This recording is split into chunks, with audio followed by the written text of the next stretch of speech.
그간 미국과 이스라엘은 중동 지역에서 아브라함 협정이라는 프로젝트를 추진하고 있었습니다.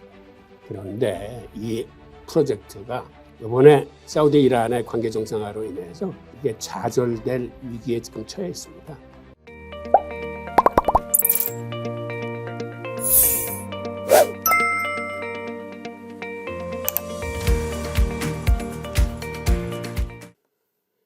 안녕하세요.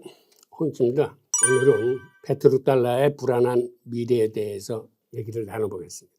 부제는 중동이 미국 품에서 중국 품으로입니다. 자, 이 사진이 무엇을 의미하고 있나요, 지금?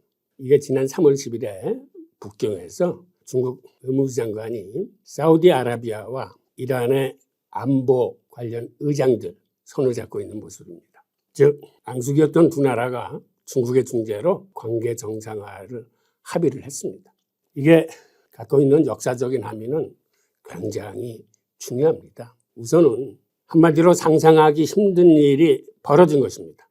여러분들도 잘 알다시피 사우디아라비아와 이란은 오랜 앙숙관계입니다. 그리고 같은 이슬람이지만 종파가 틀립니다. 사우디는 수니파의 수장이고 이란은 시아파의 맹주인데 이 두 앙숙관계가 이번에 중국의 중재로 관계 정상화에 합의를 한 것입니다.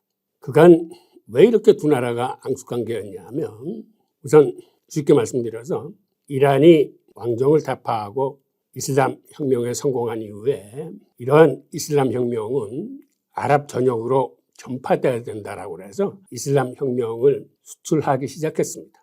그러다 보니까 보수 왕정을 유지하고 있는 사우디아라비아 같은 경우는 체제의 직접적인 위험이 되기 때문에 어떻게든지 이러한 이슬람 혁명을 차단해야 될 이런 위기에 있어가지고 그 과정에서 이란이 이슬람 혁명을 수출하면서 주변국들 한 4개국 정도의 정부군과 반군이 맞서는 이러한 양태가 곧 사우디아라비아와 이란의 대리전 양상을 띠고 있었습니다. 그래서 사실상 이 두 나라는 전쟁 중이나 마찬가지였고 특히 최근에는 이란의 드론이 사우디의 유전지대를 공격함으로써 그거를 미사일로 격추시키느라고 실질적인 전쟁에 돌입한 거나 다름없는 이런 상황이었는데 두 나라가 극적으로 관계 정상에 합의를 한 것입니다.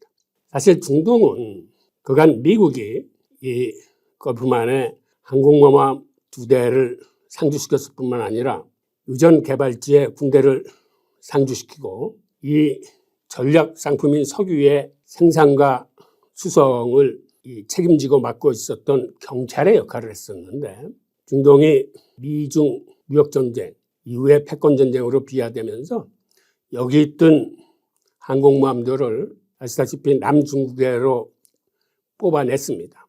그리고 중동에서 군대들을 철수시키기 시작했고 사우디에서는 미사일 부대를 철수시켰습니다. 이 과정에서 사우디는 미국에 나름 큰 배신감을 느꼈습니다. 우선 아프가니스탄과 시리아에서 철수하는 미국을 보고 그다음에는 사우디에서 미사일 부대를 빼내는 걸 보고 그다음에는 심지어 미국과 방위협정이 돼 있음에도 이란으로부터 드론 공격을 받는데도 미국이 모른 척하는 걸 보고 사우디는 이제는 미국하고는 안 되겠구나. 미국이 우리를 보호해 줄 생각이 없구나 라고 판단을 하고 중국 쪽으로 눈길을 돌리기 시작했습니다. 그런데 이란과 사우디는 이 표에서 보는 것처럼 인구나 병력이나 여러 면에서 이란이 좀 앞서 있습니다. 우선 인구도 사우디는 3,300만 명인데 비해서 이란은 8천만 명이나 되고 그다음에 갖고 있는 병력 수도 이란이 한 2배 그다음에 탱크나 대포수 그다음에 전투기수 그다음에 이런 해군 병력이나 이런 것들이 이란이 상당히 사우디보다는 군사적인 면에서 앞서 있는 현상을 볼 수 있습니다. 자, 게다가 이란이 이슬람 혁명을 수출하면서 사우디 주변의 4개국의 반군들을 지원하기 시작했습니다. 특히 예멘 같은 경우는 후티 반군을 지원함으로써 내전으로 치닫게 됐는데 이 내전에서 많은 사상자를 내면서 이 전쟁은 실질적으로 사우디아라비아와 이란의 대리전 양상을 띠고 있었습니다. 그런데 이번 합의로 인해서 양국 간의 관계만 정상화됐을 뿐만 아니라 즉 양국은 2달 내로 상호 대사관을 다시 열기로 합의를 했습니다. 그 다음에 지금 말씀드린 주변국의 이런 분쟁이나 내전 사태가 두 나라가 관계 정상화되면서 앞으로는 많은 변화를 일으킬 것 같습니다. 특히 예멘 같은 데는 평화안이 모색될 것 같고, 일단 이란은 그간 헤즈볼라나 하마스나 시아파 민병대들을 지원했던 이러한 군사적 지원을 아마 중단할 거로 보입니다. 그러면 양국 간의 어떤 평화 모드뿐만 아니라 주변국의 분쟁이나 내전 상태도 일단 잠정적으로 평화 모드로 젖어들 것 같습니다.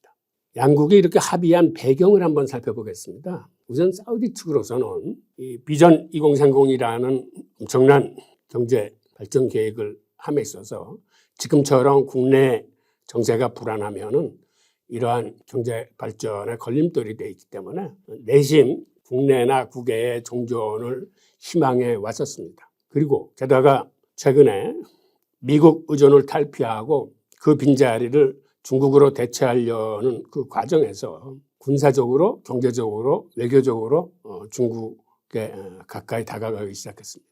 그 다음에 중국은 지난해 사우디아라비아를 방문해서 사우디가 원하는 무기 생산, 즉 드론의 생산과 심지어는 핵기술 제공의 의사를 피력을 했습니다. 그런데 바로 사우디아라비아가 가장 원하는 게 이란으로부터 지금 드론 공격을 받았었기 때문에 자체 드론 공장을 갖는 것과 더불어 자국의 안보를 담보할 수 있는 핵기술 도입을 강력하게 원하던 시기였기 때문에 두 나라 간의 이러한 그 미로 관계가 형성된 것으로 보입니다. 이란 같은 경우는 지금 아시다시피 미국으로부터 강한 제재를 받아서 경제가 굉장히 힘듭니다.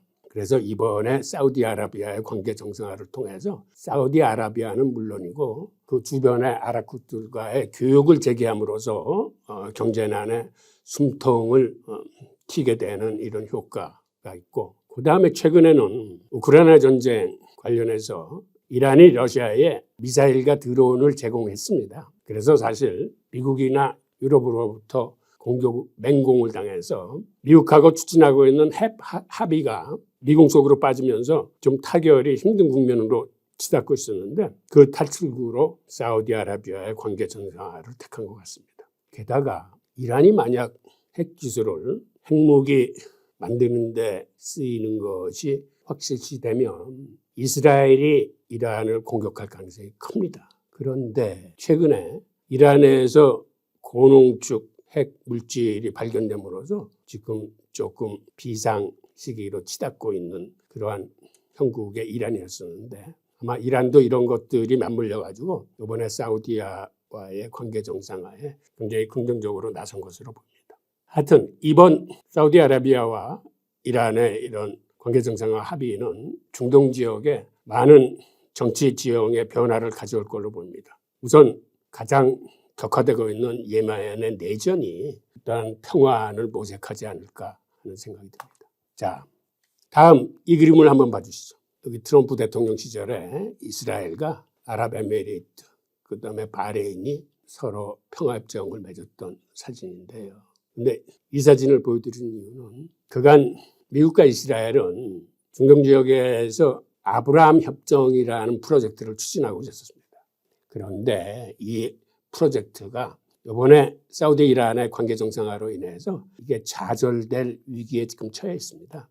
우선 아브라함 협정에 대해서 한번 알아보죠. 아브라함 협정이라는 건 뭐냐면 미국이 세일가스를 생산해서 석유의 자립화를 이뤘을 뿐만 아니라 석유의 세계 최대 생산국이 된 이후에 그간 전략 상품이었던 석유가 곧 중동 산유국이 이제는 미국 입장에서는 옛날처럼 그렇게 가치가 나가는 지역이 아닌 게 됐습니다. 즉 이 얘기는 과거에 중동은 미국이 어떤 희생을 무릅쓰고라도 지켜야 될 전략 지역이었지만 이제는 미국이 석유 수출국이 된 이후에는 중동 산유국의 가치가 미국의 입장에서는 현저히 낮아졌기 때문에 중동에서 발을 빼고 여기 있던 군사와 항공모함을 중국의 남중국해로 이동을 시켰습니다. 그리고 이렇게 중동 지역에서 발을 빼다 보니까 중동 지역에 힘의 공백이 생기면서 그간 이스라엘을 보호해줬던 이런 미군의 주력 부대가 빠진 이후에 미국의 구상은 미국이 빠진 중동에서 이스라엘이 살아남기 위해서는 이스라엘과 중동이 지금 같은 적대적인 행위를 청산하고 서로 손을 잡고 평화로운 분위기로 만드는 게 바람직하겠다. 게다가 이스라엘과 아랍국들이 공조체제가 되면은 이란과 팔레스타인을 고립시켜가지고 이것이 미국과 이스라엘의 이익에 부합된다라고 해서 두 나라는 아브라함 협정이라는 프로젝트를 추진했던 겁니다. 우선 이 과정에서 이스라엘과 아랍에미리트, 그다음에 바레인은 평화협정을 맺었습니다. 그리고 이후에 수단과 모로코도 이 관계정상화 협정을 체결했습니다. 게다가 이스라엘의 마지막 목표였던 사우디아라비아도 이 협상을 진행 중에 있었습니다. 사우디아라비아는 이 협상을 딜을 하면서 미국 측에 크게 핵기술을 요구를 했습니다. 그런데 미국으로서는 이스라엘이 있기 때문에 이 아랍국에 핵기술을 제공하는 것은 이스라엘의 눈치를 봐야 되기 때문에 그 진행이 여의치 않게 진행됨으로써 최근에 사우디아라비아가 방향을 결정적으로 중국으로 바꾼 것으로 보입니다. 하여튼 이번에 양국 간의 관계정상화 협정은 미국과 이스라엘의 이 아브라함 협정 프로젝트로 달성해야 할 이란과 팔레스타인의 고립 계획이 무산됐음을 의미하는 겁니다. 그러니까 이 두 나라 간의 관계 정상화가 이러한 국제 정세에 많은 부분에 영향을 미치고 있습니다.